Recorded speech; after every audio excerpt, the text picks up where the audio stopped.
Bom, eu fui um dos maiores ateus que já pisou nessa terra.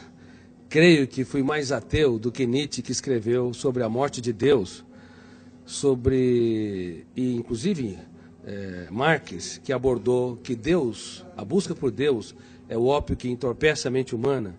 É provável que fui mais ateu do que Freud, do que Jean-Paul Sartre e Diderot.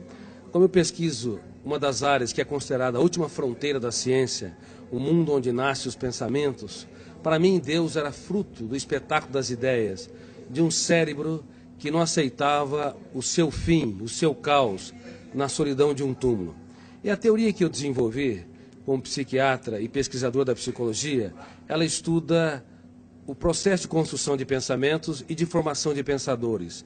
Eu usei essa teoria para analisar como mentes brilhantes romperam o cárcere da inteligência e produziram novas ideias, como Freud, Einstein, Hegel, Kant, Agostinho e assim por diante. E fui até esse homem mais famoso da história, chamado Jesus Cristo.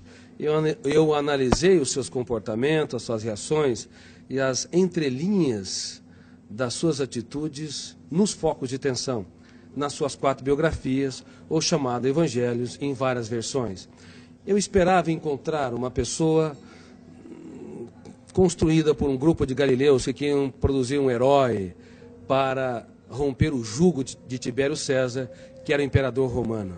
Mas fiquei perplexo, porque percebi que a sua personalidade é tão complexa e tão fascinante que não cabe no imaginário humano. Para você ter uma ideia, no exato momento em que ele foi negado por Pedro, ele olhou para o mais forte dos discípulos, e embora sendo golpeado pelas palavras que bradavam, eu não o conheço, eu nunca andei com esse Galileu, ele não faz parte da história, ele cativou-o com a sua retina e gritou sem dizer palavras. Na Fortaleza Antônia, ele quis dizer: eu te compreendo, eu te compreendo. Com seu olhar, ele economizou palavras, mas fez um discurso mais brilhante que o mais poético de todos os discursos. E quantas vezes você, pai, mãe, você, professor ou executivo, está diante de uma pessoa que falha, erra, e ao invés de simplesmente olhar e lhe dizer sem palavras: eu te compreendo, e nós julgamos, excluímos.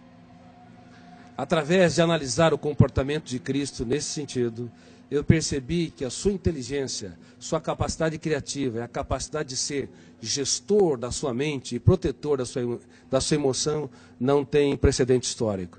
Assim, eu deixei de ser um ateu, um dos grandes ateus da história, e percebi que a procura por Deus não é um ato de pequenez intelectual, mas um ato inteligentíssimo. O senhor pesquisou sobre Jesus Cristo, homem. O que o senhor esperava encontrar?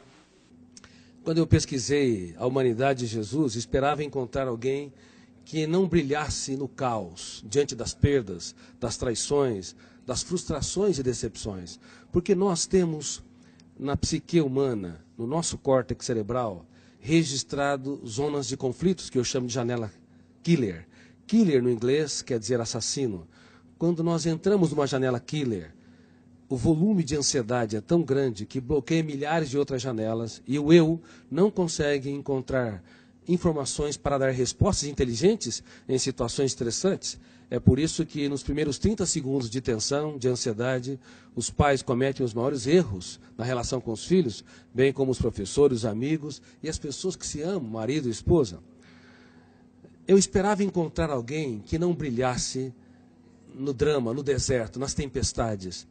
Mas é impressionante, quando o mundo desabava sobre o homem Jesus, ele, ao invés de ser preso pelas janelas killers, ele abria as janelas da sua mente, olhava para a tempestade e via nela a chuva, uma oportunidade solene para cultivar.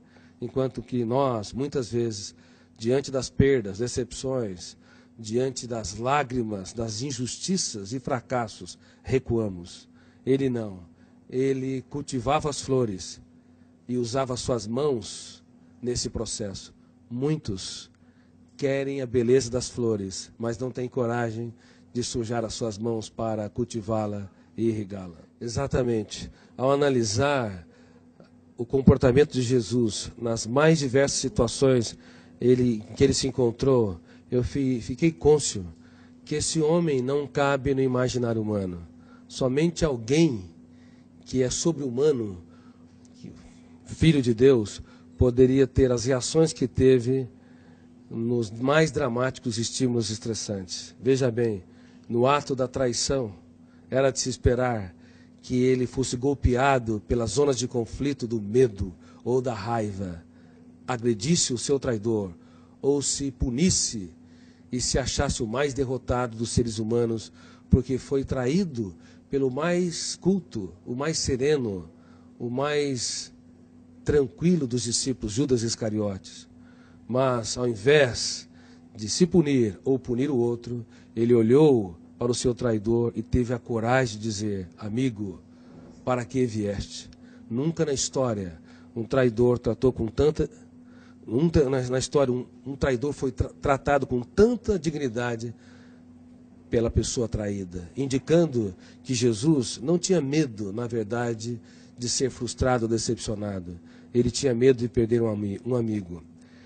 O que nos leva a compreender, do ponto de vista psiquiátrico, psicológico e sociológico, que um grande educador é aquele que aposta tudo que tem naqueles que pouco têm. É aqueles que têm coragem para se fazer pequeno, para tornar os pequenos grandes. E como eu digo no meu livro, Mentes Brilhantes, Mentes Treinadas, não é possível ter uma mente brilhante se nós não treinarmos a nossa criatividade, as habilidades da nossa psique, como a solidariedade, a capacidade de se colocar no lugar dos outros, a capacidade de investir naqueles que nos frustram, a capacidade de transformar as perdas numa oportunidade excelente para os melhores ganhos e de usar as nossas lágrimas para desenvolver sabedoria. Por favor, não tenha medo dos dias mais tristes da sua vida. Você pode escrever os capítulos mais importantes da sua história quando o mundo desaba sobre si.